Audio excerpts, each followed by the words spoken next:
Hi everyone. Today we're going to be focusing on the element of art called line. So we use line in art to be expressive and to create all sorts of different artworks. That could be something that's abstract. You could create things that are more realistic. Today we're going to be creating an abstract art, meaning something that's not 100% recognizable, but using different types of lines to add some interest and some unique qualities to our artwork. Okay, the first thing I'm going to do is I'm going to share a video with you online, and I want you to really pay attention to the way these different artists are using line to create different kinds of artwork.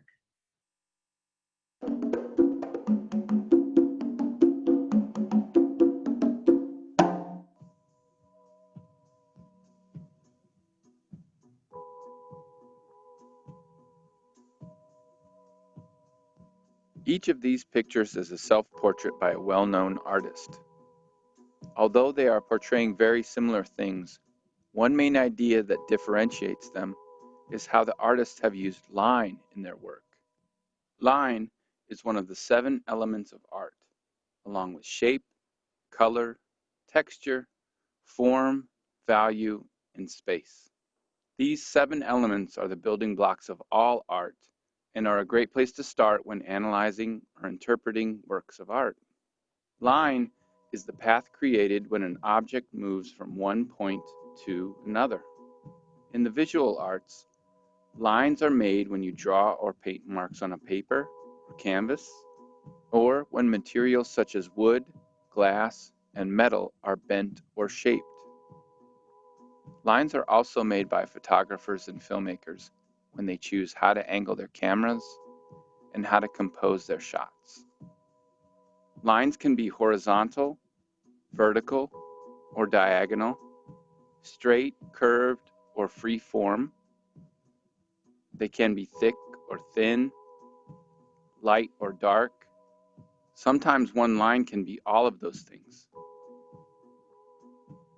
Lines can be described in many ways: dashed, dotted, rough, smooth, zigzag, implied. What qualities do you see in these lines? How would you describe them? Every artist has a unique way of making lines. It's one way of expressing their individual style. This is a self-portrait by Jean-Michel Basquiat.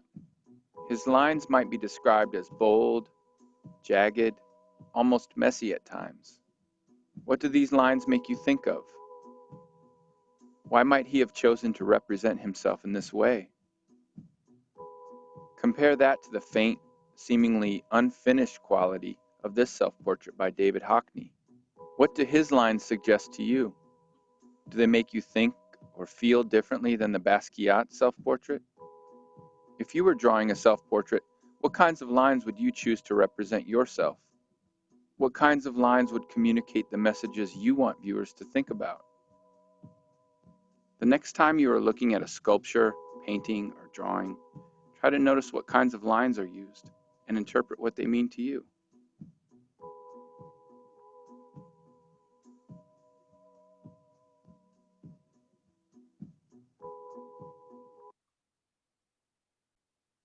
I love that video online because it shows so many different types of artists and how they are using line, even when you look at self-portraits. And artists really create their own unique styles. If you look at Dr. Seuss and the way that he makes his lines and the way that he shows texture using line on his characters, it's very definitive. Usually it's very obvious to see that artist's particular style. Okay, so we're just practicing today, and we're going to create a really fun abstract artwork using different kinds of lines. We're going to use a black Sharpie or a black marker to create the lines, and then you can choose to either paint in your background or you can color it in. It's up to you.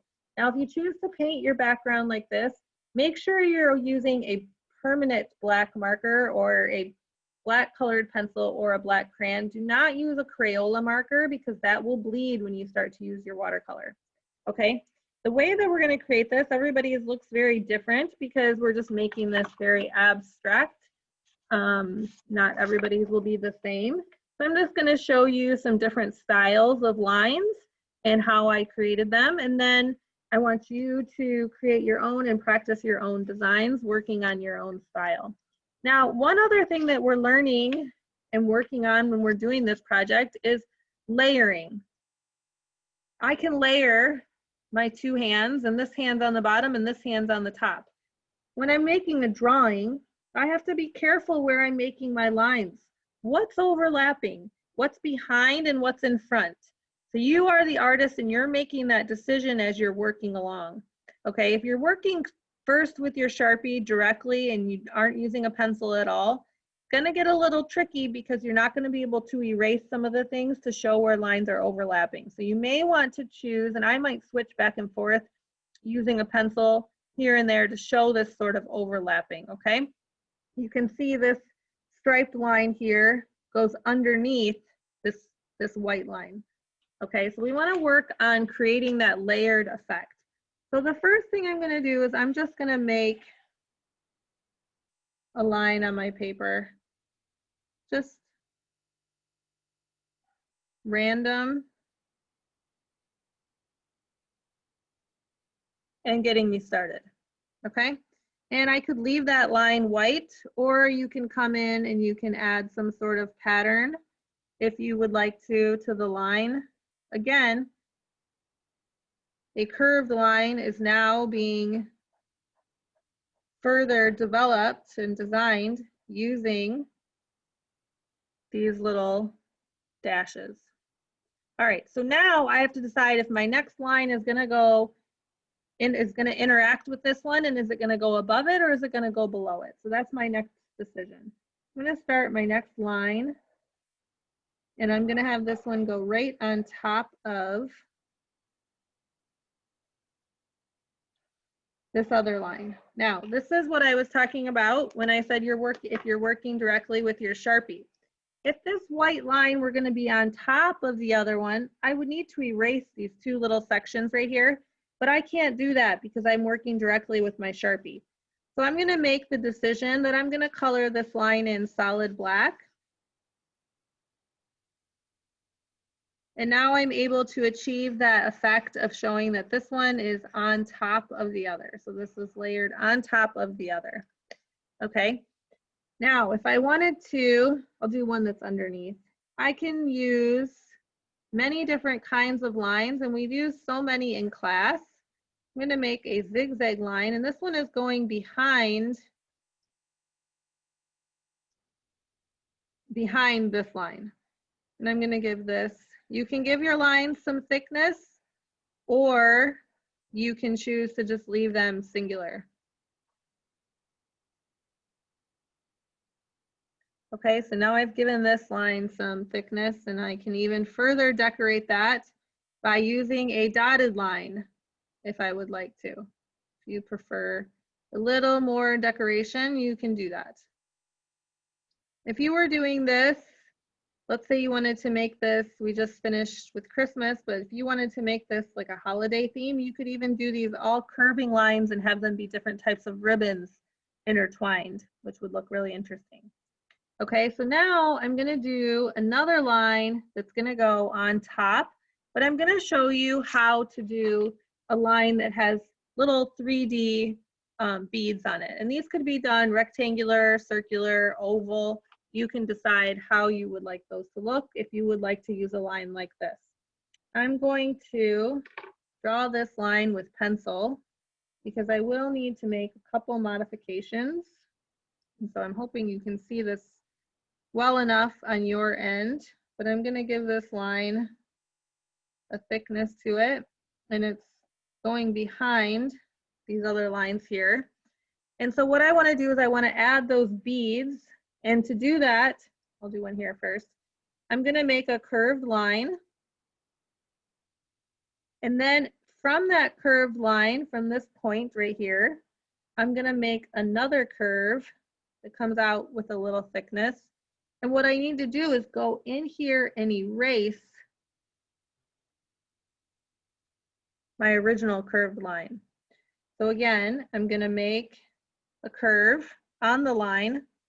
Then starting at that point, I'm going to come up and around. And then I need to come in and erase that thickness or that line that's passing through. Okay, so I'm going to come up, make the line, and I'm just going to draw a couple, and then I'll go back in and do some erasing work. Now, because I used pencil for this, I'm going to trace this line with a Sharpie.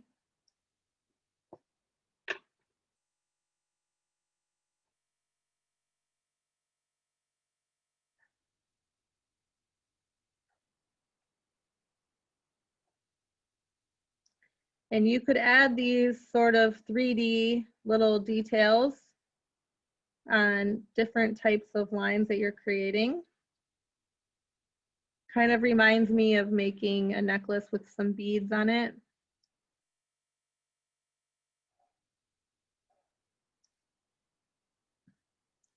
And now if I wanted to make another line,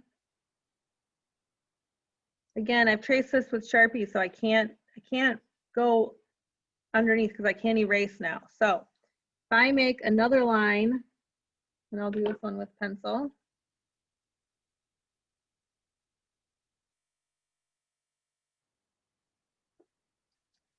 Kind of very close to the edge of my paper. Now I can decide if I want to make another line here. If I do this with pencil first, now I can decide which line's going to be on the top and which one's going to be underneath. So if I want this line to be on the top, then I'm all set. If I wanted this line to go above that, I need to connect those lines and then come in here and do some eraser work. Okay?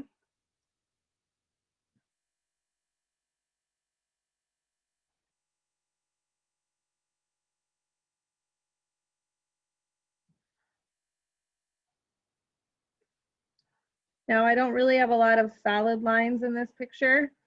I think it looks good when you have, you know, a mix of some solid lines colored in solid dark and some that are left open white.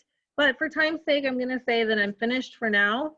And I'm going to just show you quickly, if you would like to paint your background, you can paint the background using your watercolors. You just want to be careful with this. Maybe use a little bit of a smaller brush than normal. I have quite a large brush here. You might need to get a little bit of a smaller brush to really get into some of these crevices if you have a lot of line details. But you can then just go in and paint your background with your watercolor, really making it so these lines pop and stand out with just the black and white contrast. Okay, so you can go ahead and paint the background if you like. That's one choice. Or you could color with a crayon colored pencil. Okay, and when you're finished, you will have a cool abstract line artwork. I'm really hoping that you love this project, and I can't wait to see what you all came up with. You can email me pictures, or you can post them online to our Padlet, to Schoology, or you can send them through Seesaw. See you all soon.